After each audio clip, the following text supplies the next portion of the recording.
नमस्कार दोस्तों, स्वागत है आप सभी का आपके अपने चैनल अमन प्रेज एजुकेशन में। जैसा कि फ्रेंड्स, आज है आपका 20 फरवरी से आपका एसएससी का एग्जाम था, जो कि फर्स्ट का एग्जाम आपका समाप्त हो गया है।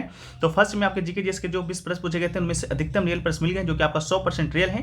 तो चलिए वीडियो को स्टार्ट करते हैं बिना किसी देरी के। इससे पहले चैनल पर नए, चैनल को सब्सक्राइब कर लीजिएगा और वीडियो को लाइक जरूर कर दीजिएगा, कमेंट कीजिएगा, साथ में वीडियो को शेयर और चैनल को सब्सक्राइब कीजिएगा, ठीक है। इसका जो पीडीएफ है आपको पहले बता दूं, टेलीग्राम चैनल पर मिल जाएगा, लिंक डिस्क्रिप्शन में दिया गया है, तो आप लोग जाकर वहां से ज्वाइन हो जाइएगा। बाद में आप हमको मत बताइएगा कि पीडीएफ कहाँ मिलेगा, ठीक है। तो देखिए, आज का पहला जो प्रश्न पूछा गया था, वो पूछा गया था कि पंडित बिरजू महाराज निम्नलिखित में से किस घराने से संबंध है, ठीक है। तो पंडित बिरजू महाराज की बात करेंगे, चार ऑप्शन दिया गया था, लखनऊ, जयपुर, बनारस, ग्वालियर। तो इसका जो राइट आंसर है वो दोस्तों आपका ऑप्शन नंबर जो लखनऊ दिया गया होगा आपके क्वेश्चन के अकॉर्डिंग, वो आपका राइट आंसर हो जाएगा, ठीक है। लखनऊ घराना पंडित जो बिरजू महाराज थे आपके लखनऊ के कालकाविंद दिन घराने से संबंधित है, ठीक है। इसके अलावा कौन से नृत्य से संबंधित है, ये अगर आपसे पूछा जाएगा तो इसका राइट आंसर आपका कथक हो जाएगा। इनके जो वंशज है, बाकी इनके जो चाचा थे आपके शंभू महाराज, जलछू महाराज, ये भी आपके कथक से ही संबंधित है। साथ में इनके जो पिता हुए वो पिता गुरु अच्छन महाराज, जो कि उनके गुरु भी थे, ठीक है। इसको भी याद रखिएगा। इनका जो जन्म है 4 फरवरी 1938 को हुआ था। इनका निधन 17 जनवरी 2022 को हुआ था। इनके पुरस्कारों से संबंधित भी प्रश्न जो कि पूछे जाते हैं। तो पहला जो पुरस्कार आपका दिया गया था सर्वश्रेष्ठ कोरियोग्राफी के लिए राष्ट्रीय फिल्म पुरस्कार, यह आपका दिया गया था आपका 2013 में। इसके अलावा इन्हें संगीत नाटक अकादमी अवार्ड भी दिया गया था 1964 में, और सर्वश्रेष्ठ कोरियोग्राफी के लिए फिल्म फेयर पुरस्कार भी इन्हें दिया गया था 2016 में, ठीक है। इसको भी याद रखिएगा। नेक्स्ट क्वेश्चन है कि प्रधानमंत्री जनधन योजना कब शुरू किया गया था। तो प्रधानमंत्री जनधन योजना की बात करेंगे, 4 ऑप्शन दिया गया था, जो कि राइट आंसर आपका अगस्त 2014 था, यानी कि आपका शायद अगस्त का डेट भी दिया गया था। तो इसका राइट आंसर आपका 28 अगस्त हो जाएगा, ठीक है। प्रधानमंत्री जनधन जो योजना है आपका 28 अगस्त 2014 को आपका शुरू किया गया था। इसका जो घोषणा है 15 अगस्त 2014 को आपका प्रधानमंत्री के द्वारा लाल किले से किया गया था 15 अगस्त के दिन, लेकिन इसका शुरुआत है आपका 28 अगस्त को हुआ था, ठीक है। तो बहुत सारे लोग कंफ्यूज होते हैं कि 15 अगस्त होगा या 28 अगस्त होगा, तो इसका राइट आंसर आपका 28 अगस्त होगा, ठीक है। इस योजना को देश की बात करेंगे तो ये योजना देश के सभी परिवारों को बैंकिंग सेवाएं प्रदान करने के लिए शुरू की गई थी। यह योजना नागरिकों की बुनियादी बचत बैंक खातों की उपलब्धता, क्रेडिट, बीमा, पेंशन और बहुत कुछ जैसी वित्तीय सेवाएं प्रदान करना था, ठीक है। इसको भी याद रखिएगा। कुछ और महत्वपूर्ण योजना है, जैसा कि आपका प्रधानमंत्री आवास योजना और शहरी मामलों के मंत्रालय के द्वारा शुरू किया गया था, जो कि 25 जून 2015 को शुरू हुआ था, तो इसको याद कर लीजिएगा। कौशल भारत विकास योजना, कौशल भारत मिशन आपका 28 अगस्त 2014 को शुरू किया गया था। साथ में ही इंडिया मेड या मेक इन इंडिया 28 सितंबर 2014 को शुरू किया गया है। मिशन स्वच्छ भारत आपका 2 अक्टूबर 2014 को शुरू किया गया है। संसद आदर्श ग्राम योजना आपका 11 अक्टूबर 2014 को शुरू किया गया। तो ये कुछ योजना है जो कि आपको याद रखने की जरूरत है, ठीक है। अब आप सोच रहे होंगे कि ये सब क्वेश्चन आपका आखिर आ कहाँ रहा है, ठीक है। तो हमने एग्जाम से पहले एक आपका पीडीएफ, यानी पीडीएफ के ये ईबुक के उसको मैंने तैयार किया है, ठीक है। तो ये सारे जो क्वेश्चन आपको डायरेक्ट वहीं से देखने को मिल रहे हैं, ठीक है। अगर वो उसमें 444 पेज का वो पीडीएफ है, 1500 प्लस क्वेश्चन है, अगर उसको पढ़ लेते हैं तो आपको जीके जिसमें कहीं से भी पढ़ने की आपको आवश्यकता नहीं है, ठीक है। ये जो क्वेश्चन आपका लिया गया 2022 में, जो एग्जाम आपका 2022 का एसएससी का एग्जाम हुआ था, जो कि आपका 10 से 13 फरवरी तक चला था 2023 में, ठीक है। इसमें आपका 1500 प्लस क्वेश्चन को विथ ऑप्शन साथ में एक्स्ट्रा फैक्ट इंक्लूडेड आपको यहाँ पर इसको संजोया गया है पीडीएफ को। इसको आपको लेना है तो पहले तो आप यहाँ पर वेबसाइट से जाकर खरीद सकते हैं, जो कि लिंक डिस्क्रिप्शन में मिल जाएगा www.amanprejgks.in पे। या अगर आप वेबसाइट से नहीं खरीदना चाहते हैं तो आपको क्या करना होगा, व्हाट्सएप नंबर पे मैसेज करना होगा। 2 व्हाट्सएप नंबर दिया गया, दोनों में से किसी पर एक बार मैसेज कर इस पीडीएफ को प्राप्त कर सकते हैं। याद रहे, सिर्फ व्हाट्सएप मैसेज कीजिएगा, ना ही कॉल कीजिएगा, ठीक है। अगर वेबसाइट से अगर खरीदते हैं, वेबसाइट से अगर आप पेमेंट कर देते हैं, फिर आपका पेज होगा जो कि रीडायरेक्ट हो जाएगा। साथ में इस तरह का इंटरफेस दिखेगा डाउनलोड का, और एक नीचे डाउनलोड मिलेगा, ठीक है। डाउनलोड्स पे नहीं, डाउनलोड के नीचे वाला पे एसएससी या जीडी लिखा रहेगा, उस पर क्लिक कीजिएगा तो पीडीएफ ऑटोमेटिक डाउनलोड हो जाएगा, ठीक है। इसके अलावा आपके जीमेल पर भी एक मैसेज चला जाता है, जीमेल पे मैसेज आएगा, इसको यहाँ पर क्लिक कीजिएगा तो यहाँ से भी पीडीएफ को आप डाउनलोड कर सकते हैं, अगर आप वेबसाइट से परचेस कर रहे हैं तो। अगर व्हाट्सएप से कर रहे हैं तो व्हाट्सएप से डायरेक्ट आपको व्हाट्सएप पर ही भेज दिया जाएगा, ठीक है। ये नेक्स्ट क्वेश्चन देखिए, पूछा गया 1975 में इंग्लैंड में आयोजित पहला क्रिकेट विश्व कप किसने जीता है, ठीक है। तो 1975 में जो आपका इंग्लैंड में जो आयोजित हुआ था पहला क्रिकेट विश्व कप, इसको जीता गया था आपका वेस्ट इंडीज के द्वारा, ठीक है। तो इसका राइट आंसर आपका वेस्ट इंडीज हो जाएगा। किसने जीता वेस्ट इंडीज, कहाँ हुआ था, इंग्लैंड में, कब हुआ था, 1975 में, ठीक है। इसके अलावा आपका जो फाइनल मैच है किसके द्वारा खेला गया था, यानी कि इसका रनअप कौन आता, रनअप आपका ऑस्ट्रेलिया रहा था। कहाँ पर खेल हुआ था, ये आपका लॉर्ड्स में हुआ था, ठीक है। तो इसको भी आप याद रखिएगा, ठीक है। 1975 में क्रिकेट विश्व कप का आधिकारिक नाम था। इसके अलावा 2019 का जो क्रिकेट विश्व कप है, ये आपका इंग्लैंड के द्वारा जीता गया है। साथ में 2023 में जो आपका क्रिकेट विश्व कप हुआ है, उसका विजेता कौन है, तो उसका विजेता आपका ऑस्ट्रेलिया ही बना है अभी, और भारत है जो कि उप विजेता बना है, यानी कि भारत आपका हार गया था, ठीक है। तो इसको भी याद रखिएगा। आओ एक बात और कि 2023 का जो क्रिकेट विश्व कप है वो अपना देश भारत में ही आयोजित हुआ था, ठीक है। Final match Ahmedabad cricket stadium में खेला गया था, नरेंद्र मोदी क्रिकेट स्टेडियम में, जो कि आपका अहमदाबाद में स्थित है, ठीक है। उसको भी याद रखिएगा। अगला है मरचा चावल किस राज्य का जीआई टैग है, ठीक है। तो मरचा चावल की बात करेंगे, 4 ऑप्शन है, बिहार, उत्तर प्रदेश, मध्य प्रदेश एंड उत्तराखंड, ठीक है। तो इसका जो राइट आंसर होगा उसका राइट आंसर हो जाएगा आपका बिहार। ठीक है, जो मरचा जो चावल है फ्रेंड्स, तो आपका बिहार का जीआई टैग प्राप्त वस्तु है। ठीक है, इसको भी याद रखिएगा, ये आपका काली मिर्च की तरह दिखने वाला है, तो इसको जीआई टैग का दर्जा प्राप्त हुआ है। ये चावल अपने सुगंधित स्वाद, सुगंधित चूड़ा बनाने के लिए प्रसिद्ध है। जीआई रजिस्ट्री चेन्नई की जीआई टैग पत्रिका के अनुसार मरचा धान उत्पादक प्रगतिशील समूह हाट गांव सिंहासनी जिला पश्चिमी चंपारण से ये संबंधित है। ठीक है, अगला है मोपिन, बुरी आत्माओं को भगाने का त्यौहार किस राज्य में मनाया जाता है? तो मोपिन की बात करेंगे तो इसका राइट आंसर आपका हो जाएगा अरुणाचल प्रदेश। ठीक है, मोपिन जो त्यौहार है आपका अरुणाचल प्रदेश के द्वारा मनाया जाता है। इसी प्रकार 4 ऑप्शन दिए गए थे, तो इसको भी याद रखिएगा। अगर आपसे पूछा जाता है कि कौन से जनजाति के द्वारा अगर आपसे पूछा जाता है तो इसका राइट आंसर आपका गालो जनजाति के द्वारा ये त्यौहार है जो कि मनाया जाता है। कब मनाया जाता है? तो आपका हर साल अप्रैल माह में मनाया जाता है गेलुंग जनजाति के द्वारा। ठीक है, इसको भी आप याद रखिएगा, बाकी और कुछ याद रखने की जरूरत आपको नहीं है। नेक्स्ट क्वेश्चन पूछा गया कि भारतीय संविधान का अनुच्छेद 280 के तहत किसकी स्थापना की गई है? तो भारतीय संविधान के अनुच्छेद 280 के तहत की बात करेंगे तो 4 ऑप्शन दिया गया है, योजना आयोग, अंतर्राज्यीय परिषद, नदी जल विवाद अधिकरण या वित्त आयोग। ठीक है, तो 280 के तहत आपका वित्त आयोग का है जो कि आपका स्थापना किया जाता है, तो इसका राइट आंसर आपका वित्त आयोग हो जाएगा। ठीक है, 280 के अनुसार वित्त आयोग की स्थापना 5 वर्ष को अवधि के लिए किया जाता है। राष्ट्रपति के द्वारा इस आयोग का स्थापना गठित किया जाता है, संवैधानिक निकाय है। इसके अलावा जो केंद्र के करों में राज्यों की हिस्सेदारी पर राष्ट्रपति को अपना परामर्श देता है। वित्त आयोग का गठन राष्ट्रपति के द्वारा 5 वर्षों की अवधि के लिए किया जाता है। 14वें वित्त आयोग का अध्यक्ष थे आपके वाई रेड्डी। 15वें वित्त आयोग के अध्यक्ष थे आपके नंद किशोर सिंह, और हाल ही में आपका 16वां वित्त आयोग का भी गठन है जो कि किया जा चुका है, जिसके आपके अध्यक्ष है आपके अरविंद पनगरिया वही हैं जो कि आपके नीति आयोग के प्रथम उपाध्यक्ष हुआ करते थे। ठीक है, पहला जो आपका वित्त आयोग भारत में 1951 में स्थापित हुआ था, और वित्त आयोग के पहले अध्यक्ष थे आपके केसी नियोगी। ठीक है, तो इसको भी आप याद रखिएगा। इसके अलावा नेक्स्ट क्वेश्चन पूछा गया कि निम्नलिखित में से कौन सिंचाई के लिए नहर बनाने वाला दिल्ली सल्तनत का पहला शासक था? 4 ऑप्शन है, कुतुबुद्दीन ऐबक, इल्तुतमिश, फिरोज शाह तुगलक और बहलोल लोदी। तो इसका राइट आंसर आपका फिरोज शाह तुगलक, इसका राइट आंसर हो जाएगा। फिरोज शाह तुगलक सिंचाई के लिए नहर बनाने वाला दिल्ली सल्तनत का पहला शासक था। इसके अलावा फिरोज शाह तुगलक की बात करेंगे तो उन्होंने कृषि के लिए कम कर दिया था, कल्याणकारी कार्य शुरू किया था। फिरोज शाह तुगलक ने भू राजस्व सुधारों को लागू किया था। इस प्रकार करके आपको पढ़ना है। इसके अलावा फिरोज शाह तुगलक आपका तुगलक वंश का था। तुगलक वंश का संस्थापक कौन था? गयासुद्दीन तुगलक था। इसको भी आप याद रखिएगा। ठीक है, और क्या आप इसके अलावा तुगलकाबाद शहर की स्थापना किसने किया था? तो गयासुद्दीन तुगलक ने किया था। इसको भी याद रखिएगा। इसके अलावा 1325 में लकड़ी के मंडप के देने से गयासुद्दीन तुगलक की मृत्यु हो गई थी। ठीक है, इसके अलावा बात करेंगे इसका जो मकबरा है तुगलकाबाद किले के पास स्थित है। मकबरे के बारे के भीतर बना पहला मकबरा है जो कि आकार में बहुभुजाकार है। ठीक है, इसके अलावा जो मोहम्मद बिन तुगलक है जो किसी वंश से संबंधित था। एक इब्न बतूता मोरक्को का यात्री था जो कि आपके इसी के शासनकाल में आया था, तो ये भी प्रश्न आपसे पूछा जाएगा। इब्न बतूता आपका कौन से देश का था? तो मोरक्को, और किसके शासनकाल में आया था? तो मोहम्मद बिन तुगलक के शासनकाल में है जो कि आपका आया था। अगला है रंगास्वामी कप राष्ट्रीय चैंपियनशिप देश विजेताओं को प्रदान की जाती है, यानी कि रंगास्वामी जो कप है किस खेल से संबंधित है? 4 ऑप्शन है, कबड्डी है, फुटबॉल है, हॉकी है, क्रिकेट है। तो इसका राइट आंसर आपका ऑप्शन नंबर 3 यानी कि हॉकी हो जाएगा। ठीक है, तो हॉकी इसका राइट आंसर होगा। रंगास्वामी कप की बात करेंगे तो रंगास्वामी कप पहली बार 1928 में ओलंपिक के लिए राष्ट्रीय टीम के लिए खिलाड़ी का चयन करने के लिए अंतर प्रांतीय टूर्नामेंट के रूप में आयोजित किया गया था। इसका संबंध हॉकी से है। इसके अलावा हॉकी से संबंधित कुछ और कप हैं, जैसे कि आपका आगा खां कप हो गया, इसको भी याद रखिएगा। वे ध्यानचंद ट्रॉफी हो गया, अजलान शाह कप हो गया, इंदिरा गांधी गोल्ड कप हो गया और रंगास्वामी कप हो गया। इन सभी का संबंध आपका हॉकी से है। क्रिकेट की बात करेंगे तो क्रिकेट से आपका सीके नायडू ट्रॉफी है, देवधर ट्रॉफी है, दलीप ट्रॉफी है, रिनानी ट्रॉफी है, रणजी ट्रॉफी, इन सभी का संबंध क्रिकेट से है। इसके अलावा फुटबॉल से बात करेंगे तो बीसी राय ट्रॉफी है, बौर दुलाई ट्रॉफी है, डुरंड कप है। इसके अलावा आपका नेहरू कप है, नेहरू गोल्ड कप है, रोवर कप है, संतोष ट्रॉफी है, सुब्रतो कप है। इन सभी का संबंध आपका फुटबॉल से है, तो इन सभी को भी आप याद रखिएगा। आपके आने वाले नेक्स्ट शिफ्ट में ये प्रश्न कंफर्म पूछे जाएंगे। अगला है सत्यशोधक समाज की स्थापना किसने किया था? तो सत्यशोधक समाज की स्थापना की बात करेंगे, 4 ऑप्शन दिया गया था, गोपाल हरि देशमुख, श्री नारायण गुरु, ज्योतिबा फुल्ले, भीमराव अम्बेडकर। तो इसका राइट आंसर आपका ज्योतिबा फुल्ले इसका राइट आंसर हो जाएगा। ठीक है, अब बात रहेगी सत्यशोधक समाज की स्थापना कब हुआ था? तो इसका स्थापना हुआ था 1873 में। अब कहां पर हुआ था? तो महाराष्ट्र में हुआ था। उसमें आपका मुंबई के नाम से जाना जाता है, तो मुंबई भी ऑप्शन में रहेगा या महाराष्ट्र भी रहेगा, तो इसको भी आप लोग डाउट मत कीजिएगा। इसके अलावा बात करेंगे इसे society of seekers of truth के नाम से भी जाना जाता है, इसको भी याद रखिएगा।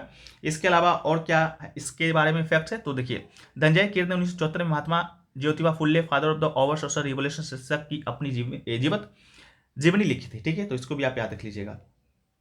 इसके अलावा हम लोग नेक्स्ट प्रश्न की ओर बढ़ें तो नेक्स्ट प्रश्न है कि कांग्रेस का पहला अधिवेशन कहाँ आयोजित हुआ था। तो कांग्रेस का पहला अधिवेशन की बात करेंगे तो कांग्रेस का जो पहला अधिवेशन है फ्रेंड्स वो आयोजित हुआ था आपका बॉम्बे में। तो इसका राइट आंसर आपका ऑप्शन नंबर 2 यानी कि बॉम्बे, इसका आपका राइट आंसर हो जाएगा। ठीक है, पहला अधिवेशन बॉम्बे में गोकुल दास तेजपाल संस्कृत कॉलेज के एक हॉल में आयोजित किया गया था। इसका गठन 1885 में इंपीरियल सर्विस के सदस्य एओ ह्यूम के द्वारा किया गया था। पहली बैठक आपका 28 दिसंबर 1885 को होता है। व्योम्स चंद्र बनर्जी भारतीय राष्ट्रीय कांग्रेस के पहले अध्यक्ष होते हैं। इसके अलावा पहले अधिवेशन में कुल 75 लोग आपके शामिल होते हैं, जिसमें से 39 लोग वकील थे। ठीक है, इसको भी याद रखिएगा। इसके अलावा बात करेंगे आपका कि और भी कुछ महत्वपूर्ण अधिवेशन है जो कि आपको याद रखना है, जैसे 1886 का द्वितीय अधिवेशन है दूसरा, और 1887 का तीसरा है। ठीक है, तो दूसरा वाला आप कलकत्ता में होता, तीसरा वाला मद्रास में होता। दूसरा वाला का अध्यक्ष आपके दादा भाई नौरोजी थे, और तीसरा वाला का आपका बदरुद्दीन तैयबजी थे जो कि पहले मुस्लिम अध्यक्ष हैं। और 1888 वाला भी याद रखिएगा जो कि चौथा है, इलाहाबाद में हुआ था, जॉर्ज ज्यूली आपके पहले अध्यक्ष थे। ठीक है, अगला है कि किस संस्था ने योजना आयोग का स्थान लिया है। तो योजना की बात करेंगे तो नीति आयोग के द्वारा इस योजना को प्रतिस्थापित किया गया था, यानी कि सब्स्टिट्यूट किया गया था। तो नीति आयोग इसका राइट आंसर है। इसके अलावा योजना की बात करेंगे तो भारत की एक संस्था हुआ करती थी जो कि पंचवर्षीय योजना तैयार करती थी। ठीक है, इसके अलावा इसका गठन हुआ था 15 मार्च 1950 को, 17 अगस्त 2014 को इसे भंग कर दिया गया था। और नई संस्था नीति आयोग के लिए नीति आयोग ने ले लिया था। और योजना के जो अध्यक्ष हुआ करते थे पदेन आपके भारत के प्रधानमंत्री हुआ करते थे। ठीक है, तो हम लोग बात करते हैं नीति आयोग का। तो नीति आयोग किसका फुल फॉर्म याद रखिएगा। सबसे पहले तो आपको इसका फुल फॉर्म ही पूछा जाएगा। National institution for transforming India इसका फुल फॉर्म होता है, जो भारत सरकार की प्रमुख नीति थिंक टैंक है, जो कि दिशात्मक और नीतिगत इनपुट दोनों प्रदान करती है। इसका गठन 1 जनवरी 2015 को हुआ था। इसका गठन सभी प्रश्न है जो कि बन चुका है।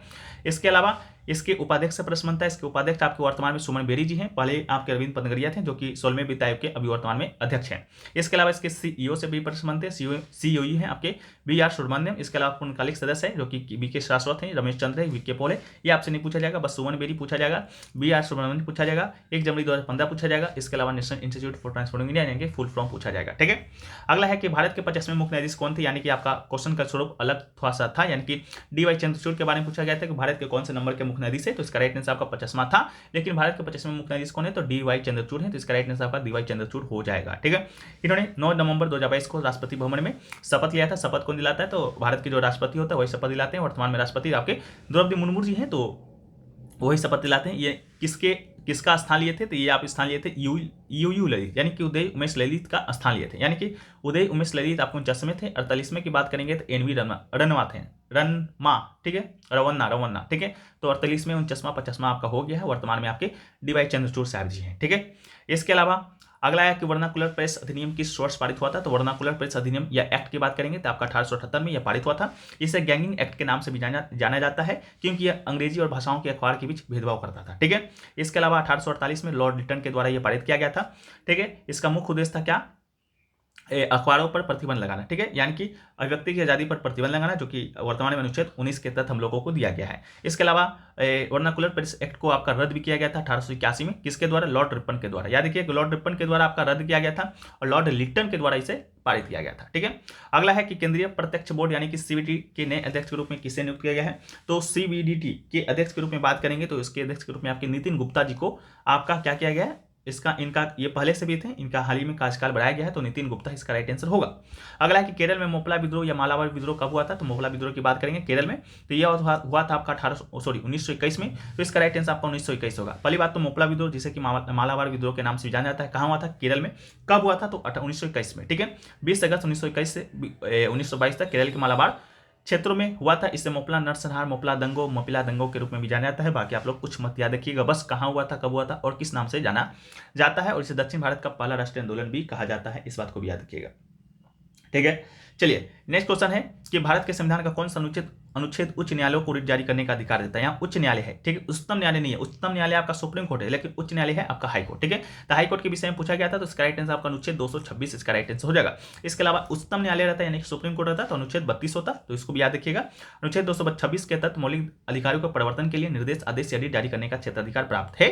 इसके अलावा 5 प्रकार का रिट होता है, बंदी, प्रत्यक्षीकरण, परमादेश, प्रतिषेध, अधिकार अपेक्षा और उत्प्रेषण। ये सभी चीजें आपके जो ई बुक मैंने तैयार किया है उसमें डिटेल पूर्वक आपको समझाया गया, यानी कि बंदी प्रत्यक्षीकरण के बारे में, परमादेश के बारे में, प्रतिषेध के बारे में, अधिकार परीक्षा के बारे में, उत्प्रेषण के बारे में, सभी चीजें बताया गया है। ठीक है, इसके अलावा नेक्स्ट क्वेश्चन पूछा गया था आपका 4th प्रेसिडेंट ऑफ इंडिया कौन थे। ठीक है, तो 4th प्रेसिडेंट ऑफ इंडिया की बात करेंगे तो श्री वेंकटगिरी, इसका राइट आंसर हो जाएगा वी वेंकटगिरी आपके चौथे राष्ट्रपति हुआ करते थे जो कि 24 अगस्त 1969 से लेकर 24 अगस्त 1974 तक आपके कार्यभार संभाले थे। इसके अलावा एक क्वेश्चन पूछा गया था गुरु लक्ष्मी स्कीम के बारे में कि गुरु लक्ष्मी जो योजना है, ये स्कीम है किस राज्य सरकार के द्वारा शुरू किया गया है, तो ये आपका कर्नाटक की राज्य सरकार के द्वारा शुरू किया गया था। तो इसका राइट आंसर आपका कर्नाटक हो जाएगा।